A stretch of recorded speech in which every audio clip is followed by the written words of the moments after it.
بہت بڑے اسکالر تھے اور بغداد کے ایک اسکول میں 10 دینار کی سیلری پر اسٹوڈنٹس کو پڑھایا کرتے تھے. لیکن آہستہ آہستہ جب لوگوں کو امام تبری کی انٹیلیجنس کا پتہ چلا، کہا جاتا ہے ایک بار ان کے اسکول نے خوش ہو کر ان کے سامنے گولڈ دینارز کا ایک خزانہ رکھا. لیکن امام تبری نے اس سے صرف اپنے 10 دینار اٹھائے اور کہا یہی میری تنخواہ ہے، اس سے زیادہ میں ایک پیسہ بھی نہیں لوں گا. تبری نے اپنی اس کتاب میں آدم علیہ السلام سے لے کر عباسی خلافت کے سارے حالات لکھے ہیں. ان کے علاوہ اور بھی بہت سارے اسکالرز تھے، لیکن یہاں ہم صرف انہیں ڈسکس کر رہے ہیں جنہوں نے اسلام کی ہسٹری پر بڑی بڑی کتابیں لکھی ہیں. تاریخ تبری عباسی خلافت کی آخری بڑی کتاب تھی، کیونکہ اس کے بعد عباسی خلافت آہستہ آہستہ کمزور ہونے لگی. آخر آہستہ آہستہ مسلمان اتنے کمزور ہو گئے کہ اس کا سب سے بڑا فائدہ یورپ کے پوپ نے اٹھایا اور یورپ کے کرسچنز کو جمع کر کے مسلمانوں کے فلسطین پر حملہ کر دیا اور جروسلم پر قبضہ کر لیا. لیکن فلسطین کھو دینے کے بعد بھی بالکل آج کی طرح مسلمان لیڈرز کو کوئی پرواہ نہیں تھی. فلسطین دوبارہ فتح کرنے کا خواب مسلمان بادشاہوں سے زیادہ اس زمانے کے اسکالرز کے دلوں میں تھا، جس میں سب سے بڑے اسکالر کا نام تھا امام ابن عساکر، جو اتنے بڑے اسکالر تھے کہ ان کی صرف ایک کتاب کے 70 والیومز ہیں. امام ابن عساکر دمشق کے اسٹوڈنٹس کو اسلام کی ہسٹری سکھایا کرتے تھے اور انہیں بتاتے رہتے تھے کہ ایک دن مسلمان فلسطین دوبارہ ضرور فتح کریں گے. امام ابن عساکر کے انہی اسٹوڈنٹس میں سے ایک نے آگے جا کر فلسطین فتح بھی کیا، جس کا نام تھا صلاح الدین ایوبی، جو 2 لاکھ کی فوج لے کر فلسطین کو دوبارہ فتح کرنے کے لیے روانہ ہوئے.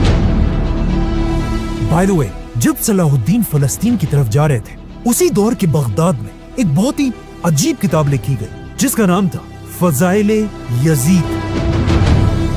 اس کتاب میں یزید کو اسلام کے ایک بہت بڑے ہیرو کی طرح پریزنٹ کیا گیا تھا اور ایسا دکھایا گیا تھا کہ یزید سے زیادہ نیک انسان تو کوئی ہے ہی نہیں. اور یہ کتاب اتنی فیمس ہوئی کہ کچھ مسلمان واقعی میں یزید کو اسلام کا ہیرو ماننے لگے. لیکن جیسے ہی اس کتاب کی خبر اس وقت کے سب سے بڑے سنی عالم امام ابن جوزی تک پہنچی، وہ اس بات سے ڈرنے لگے کہ کہیں ایسا نہ ہو کہ آگے جا کر مسلمان یزید کو اسلام کا ہیرو ماننے لگے.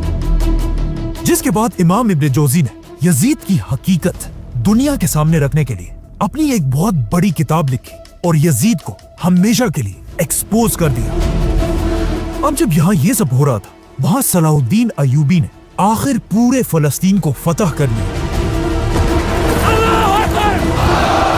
اور مسجد اقصی پر اسلام کا جھنڈا لہرایا، جس کی وجہ سے آج تک صلاح الدین کو پوری دنیا یاد کرتی ہے. Warrior Saladin conquered the Crusaders. اب صلاح الدین کی اس فوج میں بھی ایک بہت بڑے اسکالر تھے، امام ابن اسیر، جنہوں نے لڑنے کے ساتھ ساتھ اسلام کی ہسٹری پر ایک بہت بڑی کتاب لکھی تھی.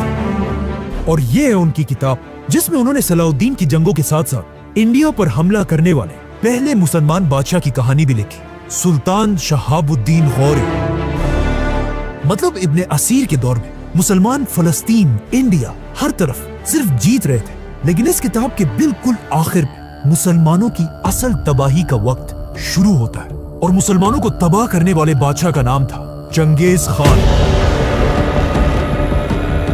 صلاح الدین ایوبی کے کچھ ہی عرصے بعد چنگیز خان منگولیا سے مسلمان علاقوں کی طرف بڑھنے لگا اور ایک ایک کر کے ہر مسلمان سٹی کو جلانے لگا.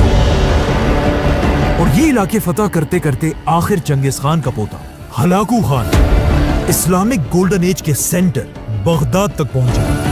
کہا جاتا ہے اس وقت تک اسلامک گولڈن ایج اتنی خراب ہو چکی تھی کہ لوگ سائنس اور نالج کو چھوڑ کر ایک دوسرے کے ساتھ عجیب عجیب باتوں پر بحث کرتے تھے. مطلب جب ہلاکو خان تیزی سے بغداد کی طرف بڑھ رہا تھا، بغداد کے اندر مسلمانوں کی یہ بحث چل رہی تھی کہ ایک سوئی کی نوک پر کتنے فرشتے بیٹھ سکتے ہیں، حضرت عیسیٰ علیہ السلام کیسی روٹی کھایا کرتے تھے، اور آف کورس شیعہ سنی کی آپس کی بحث.